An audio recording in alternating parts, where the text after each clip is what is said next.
Hello, young artists. Today I'm going to show you how to get a perfect square out of your notebook paper or drawing paper, which is always in the shape of a rectangle. We're going to make 6 squares, or maybe just 4 today, it depends on your paper.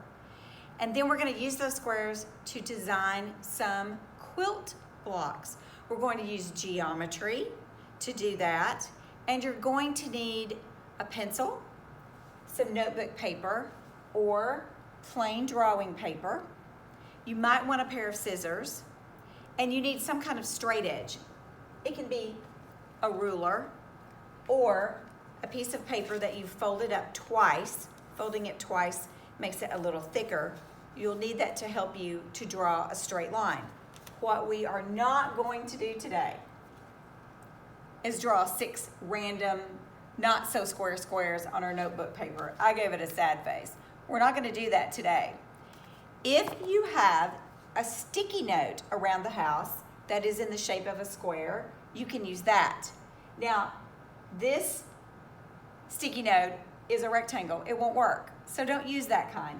Only if you have a square. I used the sticky note to make 6 squares on this notebook paper, and I'll show you how I did that. I started in a corner to make sure that I had my 90-degree angle. So I lined it up right here and traced it. I moved it up here and I held it still and traced around it. You should be able to get 6 squares on your notebook paper. If you have a sketchbook or you have copy paper that goes in a printer, you can use that. The size of the paper doesn't really matter that much. What I did here to get a square is I folded it a certain way. So this is my original piece of paper. I took the top edge and I brought it down to the left side, and I want to fold it right at that corner. So it takes a while to get a feel for this, but you're going to bring it down like this. I'm going to put the magnet back here to hold it still. And then you have an edge right here. I'll show you again. That comes straight across. Be careful, if you rub your finger along that, you could get a paper cut. So be careful. I'm going to take my Sharpie and I'm going to mark along the edge of this paper, and I'm letting the Sharpie push up against the edge so that it is straight. Now when I open this back up,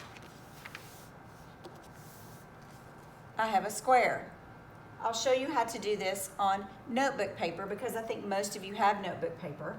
This is wide ruled notebook paper, and it has blue lines horizontally, and it has this red line that goes vertically here. I don't want to fold it to the edge because I don't want to get into these holes. So I want to use this red line here. So the way that I would fold it is I would bring the top edge over to the red line and line it up. Now that would be crooked. That's not enough. That's too much. You really do need to be accurate here. I would bring it down exactly to that red line and then make my fold. And then I would draw a line here. I've got another one marked in a slightly different way. I actually numbered, or I counted up the blue lines. Not the space, but the line. So this is blue line number 1, number 2, number 3, number 4. And then this paper, the wide ruled paper, it has 27 blue lines. So if you have the same size paper, you would do the same thing here. I just wanted to show you where that line comes down. It should come down about to line number 17 if you have the same kind of paper that I do. So I will show you. I folded the top edge to the red line. I've just marked it with a pencil there. And it comes down to right there. I made a pencil mark on this edge of the paper. And if you wanted to, you could get some scissors and you could cut this out so you would have a square to work with, and I'll do that now. I'm going to cut on this line that I drew. It's approximately at line 17, and when I cut, I'm just going to let the paper fall into the floor. I'll pick it up later. And then I'm going to cut where the red line would be.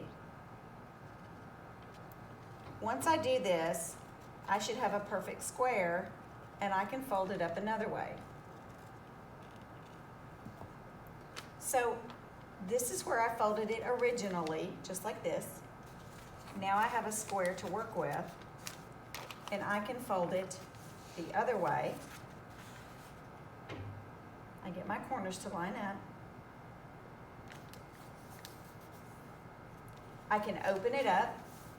I can fold it halfway.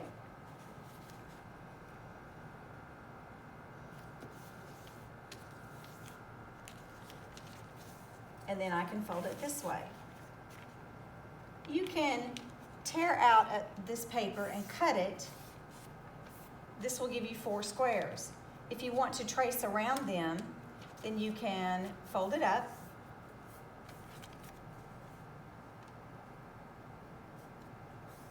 And you can use that to make the 6 squares. It's not the same size as the sticky note, and that's okay. You'll have plenty of room to trace 6 squares onto your paper by pulling one out and making it into one big square. You can always fold it up into smaller squares. I could even fold it again and double the number of squares that I have. I'm going to pull out some more notebook paper where I've already drawn 4 squares. I just went with 4 on this. And I want to show you how I got all of these different shapes. So with 4 squares, you see here's 1, 2, 3, 4. I made an X from corner to corner. I didn't guess. I used a ruler.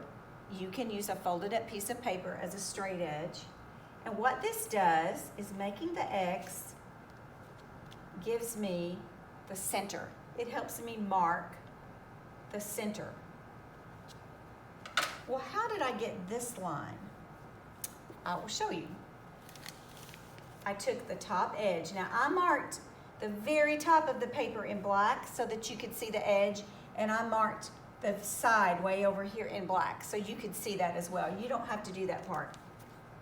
But I took the top edge and I folded it down to this line. This gave me my halfway point. Right there is that fold. And I just marked it by putting the ruler in that fold. It lines up with that fold. How did I get this vertical line? I folded my paper from the edge to this line, and that gave me halfway, and I marked it there.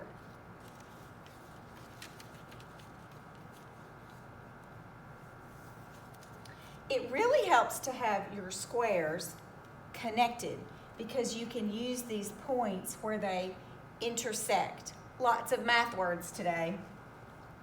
How did I make this diamond? Well, when I made this vertical line and this horizontal line, it gave me a center point along this line and this line. And I just connected it like that. So if you look here, you see 1, 2, 3, 4 more squares, and then I just divided those into half. This gives me a diamond in a square. How did I make this? Well, I went from this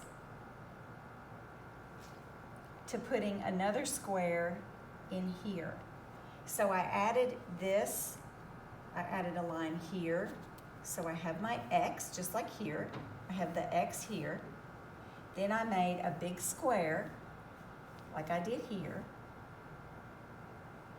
Then I went, because I had the X, I had a point here, so look what I did. I connected this point with this point, and I was able to make a smaller square inside this larger square. So I have a square. I had 4 squares here. I made a diamond inside the square, and then I made a square inside the diamond. I have one more thing to show you. You can color this and create a pattern. I used the same design on this one. It's exactly the same designs. Oh, I made a little pinwheel here. How did I do that?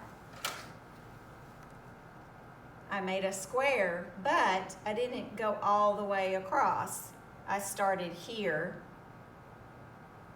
and just made an X inside the diamond. But I used the corners right here to help guide me to find the center. This is endless. You can make dozens and dozens of different patterns. This is almost the same pattern. I made this into a pinwheel, and I simply left the paper white and used blue and orange to give me a 3-color scheme or plan.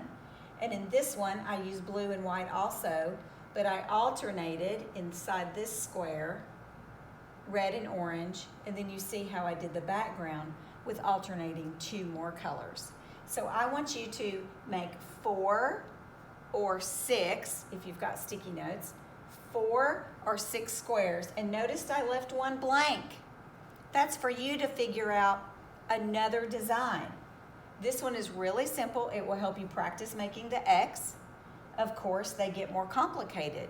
So I do it, we do it. You can do a design like this, and then you do it. You come up with an original design that you put in right here. After you make your big square, then make 4 little squares, or 6 if you have sticky notes, and fill it in with a design. This is a real challenge. Good luck, and I'll be checking it later in your sketchbooks. Bye, young artists. I'll see you next time.